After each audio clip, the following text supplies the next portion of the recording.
Hello everyone, welcome to Billman software. Today we will see how to do billing. First, make sure your products are already added. Now click Super POS on the dashboard. The billing screen is now open. To add a customer, click Add Customer. Enter the mobile number and click Save. Now search the product name or scan the barcode. The product is added to the bill. To save these items as a group, click Save as Group. Enter the group name and click Save.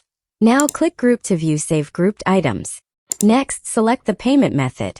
You can choose cash, UPI, or click More for other options. Once payment is selected, click Save and Print. The bill will be printed. After printing, click Close. To view today's bills, click Recent Bills. Here you can see the previous bills. Then click Close. Go to Dashboard. Next, click Touch POS. The billing screen will open. Select the products or scan the barcode to add items to the bill.